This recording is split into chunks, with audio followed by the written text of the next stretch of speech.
Dr. John Henry Clark.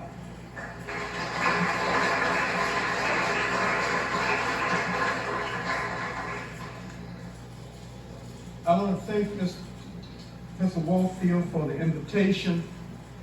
And what I'm going to be talking about is Africa and the New World, new dimensions in African history, which means a new way of looking at Afro-American history.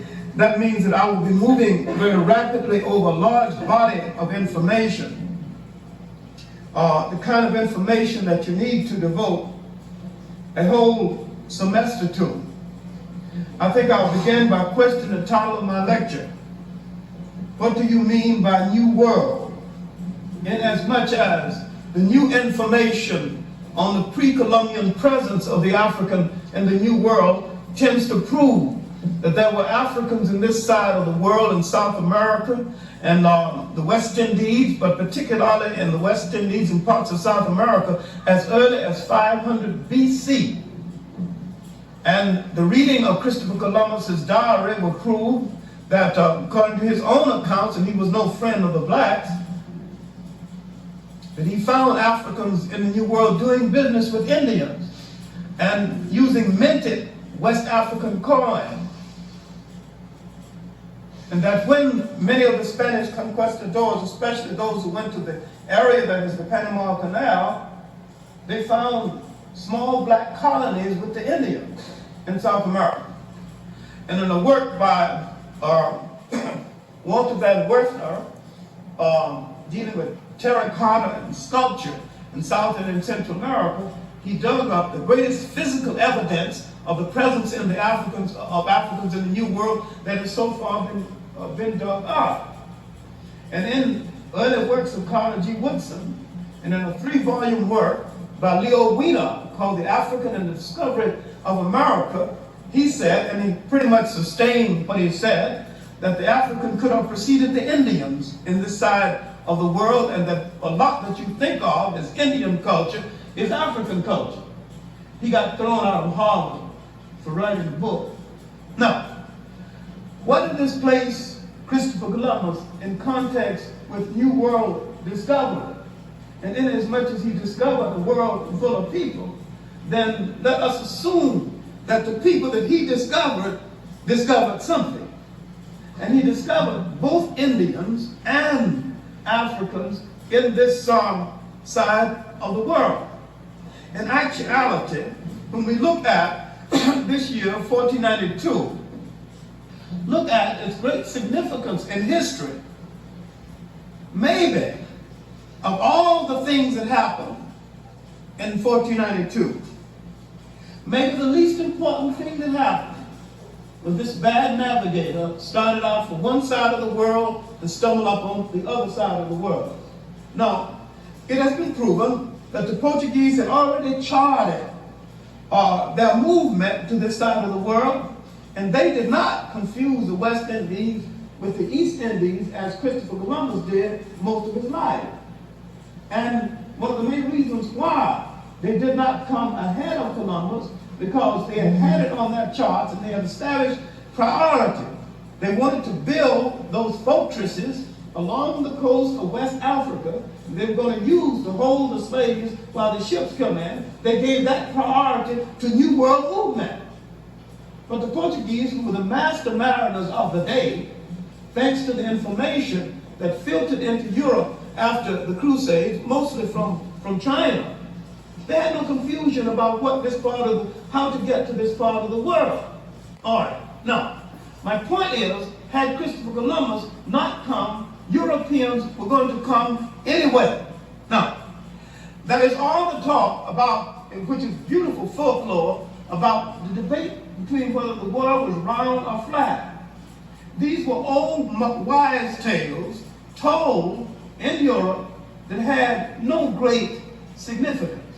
Now, as the Europeans came out of the Crusades, began to recover some of their own strength, began to stir from the lethargy of the Middle Ages, they made a decision, and that decision still holds, and that is, whatsoever the world is in shape, round or flat, we are going to take it.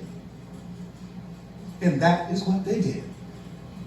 And they decided that whosoever ruled the world is going to be one of us.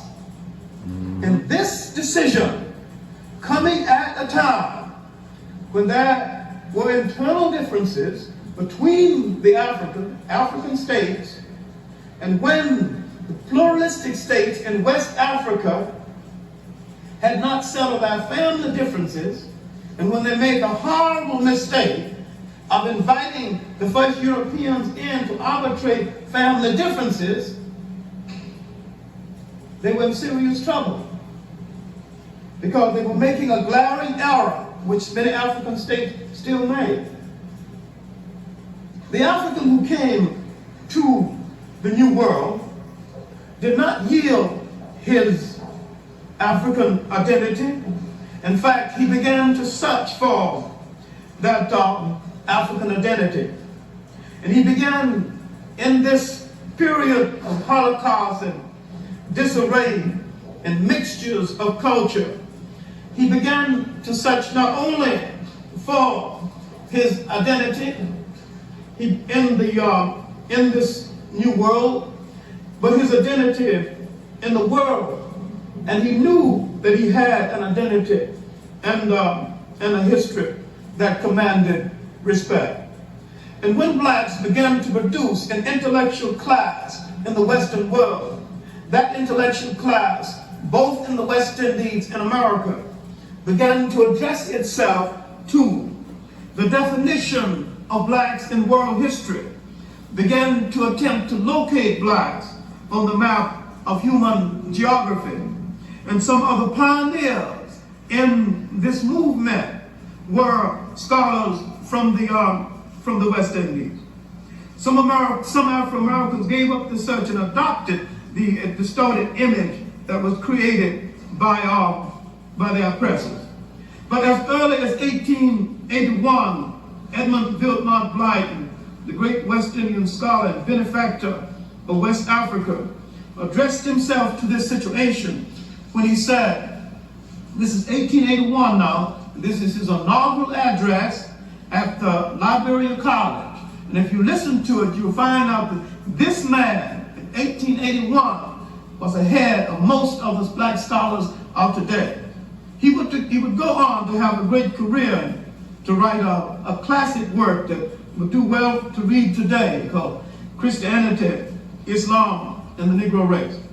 He says during this speech, in all English-speaking countries, the mind of the intelligent Negro child revolts against the deceptions and the distortions given in elementary books and geographies and travels and in history.